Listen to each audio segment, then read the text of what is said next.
Well, I have to move a whole bunch of stuff around in my garage so I can swap the motor in my Bel Air. Right now, I'm 10 for 10 at getting tractors running. Technically 11 for 11 because I started my loader up here and I've been using it to jump the other tractors. So 11 for 11, I know this guy will run. Those are the only ones I really need to take out to get my car in here. Once I get the two loaders out, I'm gonna sweep because all the insulation that was in the ceiling from years ago from this being a chicken coop keeps falling down on the ground. So I gotta clean some of that stuff up so I'm not laying in it when I'm working in here. But my plan is to back my Bel Air in pretty far back down here, probably down to about here. So I got enough room to work on both sides of the car and enough room to work in the front of it to be able to swap the engine.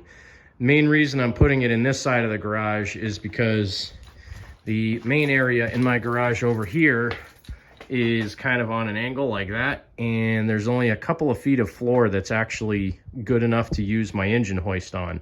So it's going to be a little bit sketchy doing this because I'm going to have to take my engine off of the engine stand with the chain and my front end loader and carry it around the garage and bring it in the other side, because I'm not going to be able to wheel it over there on the engine stand. So I got the hoist over there. That's going to have to go over, then the engine. I'll start working on disconnecting the transmission, the drive shaft out of the car, pull the transmission out, pull a bell housing off, and then it'll probably take me like 20 minutes to get the engine out. There's 2 bolts, the exhaust, the fuel line, and a couple of wires, and the engine will come right out of the car. I mean, there is not much holding that engine in. So I'm doing this mainly because I told a couple people I was going to get the engine in before snow flies and have it running, and they're like, I don't know about that, but I'm pretty motivated sometimes. So I'm going to pull the engine out of the car, paint the engine bay just black, and then tidy up the wiring a little bit, slap the new engine in.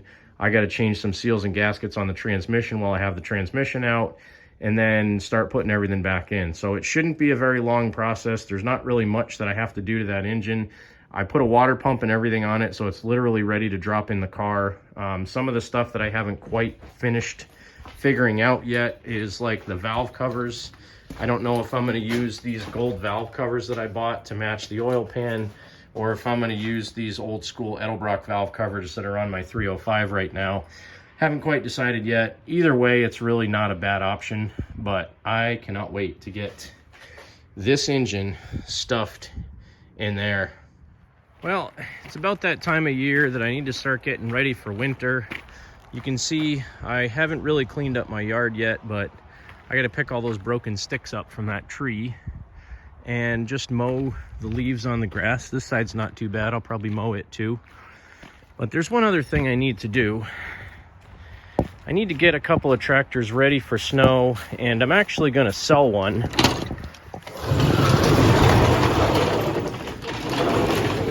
So this here is my 1976 SS16. I've done some work to this one, tuned the motor up quite a bit, put a voltmeter in the dash, and changed the dash out from a broken plastic one to a fiberglass one off of an older machine because it's just the best thing to do. That little guy there, I've been using to mow for the last couple of summers, but I also have that one in the back right there, which is my 74 SS16. I call the $40 SS16. I bought that one off of eBay, I don't know, 7 or 8 years ago for 40 bucks with a mower deck and a plow and a 3-point hitch. And then I also have this guy in the back here, which I've talked about a few times. That's a 78 or 76 SS18 rather. That one came with a front end loader on it when I got it, and I sold the loader and kept the tractor. That one's just about ready to go back together. I redid all the wiring on it, changed the dash. It needs an idler pulley for the clutch. I got to put the motor back in, and I might swap the front half of that frame because it had some stuff welded on it, as you can see right there above the center pin bolt for the axle. So I might cut that thing off of it and leave that front half of the frame on, but I do have some older frames that are a little bit thicker that I could easily swap on. Take me a couple hours to take the clutch and everything off, but I'll decide on that later. But this one I decided to sell because it's pretty much ready to go.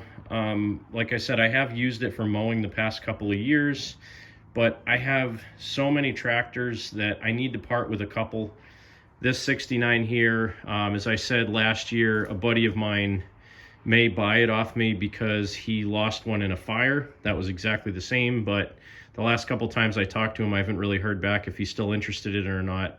So I'm waiting on that one. I have this 68 Suburban 12 that I stuck a Points HH120 in, converted to a Kohler coil, and I haven't finished wiring that one yet. So I don't really want to part with that one yet because I want to get it running and drive it before I decide if I want to get rid of it.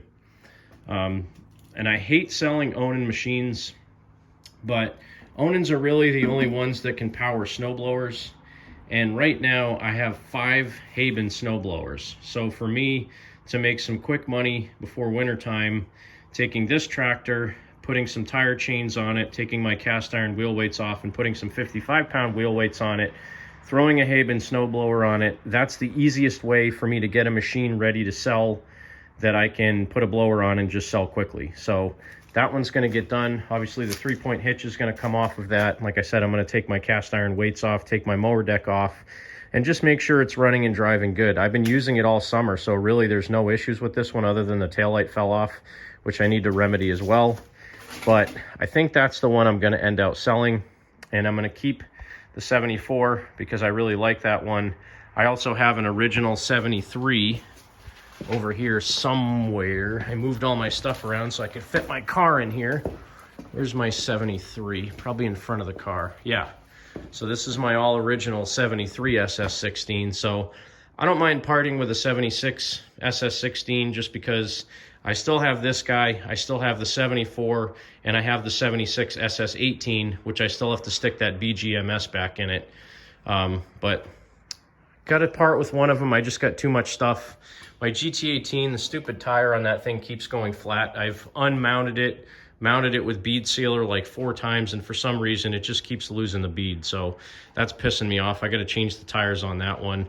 And that guy still isn't running right ever since I welded the exhaust on there. I think I fried the coil or something because it runs okay at idle. When you throttle it up, it breaks up really bad and it doesn't run well at high RPM. So could be a spark issue. It's definitely not a fuel issue. I've actually taken the carburetor out and drilled the main jet out several times, and it runs pretty rich at full throttle right now. So it's not a fuel flow issue. It has to be something that arced out when I welded the exhaust on, because that's the only thing I did differently was take the factory muffler off when it broke and welded a little bit of pipe on there, which actually has less restriction than the old pipe, but yet it still runs crappy. So I don't know what the deal is with that. Got to still tinker on that one. That still has that P220G 22 horse Onan in it. And I was debating selling this guy here, my Roper loader, only because I don't use it that often. I don't want to sell it. I don't need to sell it. But if I sold it, I would put it up for something like 3,500 bucks, and I'd probably end up getting about 27, 28, maybe $3,000 out of it. But if I list it, that's what I'm going to list it for, is around 3,500 bucks, and see where it comes in, because I've gone completely through this tractor, the motor, the transmission. I repainted the entire thing. You know, I'd also sell just the loader for like $2,000 and the tractor for probably about 1,000 bucks, because that tractor I did a lot of work to. It's in really, really good condition. But the jury's still out on that. Don't know if I want to sell it. I even considered selling the AR14 possibly. Take the tires and stuff off of it, put singles on it all the way around. I thought about it. I don't know. The jury's still out on that too. But my problem is I just have no room really in my garage. You can see right now I stuffed my Bel Air in this side of the garage so I could actually do some work on swapping the motor, because that's still the 305 that's in the car. I got it running pretty good, but I put together that nice 350 that now is under the trash bag there, ready to go in the car. Literally, it's ready to drop in. So I got to pull this guy out and clean up the engine bay a little bit, paint some stuff, tidy up the wiring. I actually bought a correct radiator, an aluminum 2-core radiator that bolts into the radiator support, so I won't have all these janky brackets and stuff in here anymore, which worked fine. I mean, I drove it probably 500 miles since I registered the thing with all that stuff in there, and I didn't have a single issue with it, but I really want it to look right. So I got to get some stuff done, move some stuff around in here, swap some parts over, and I'll come back a little bit later in the video.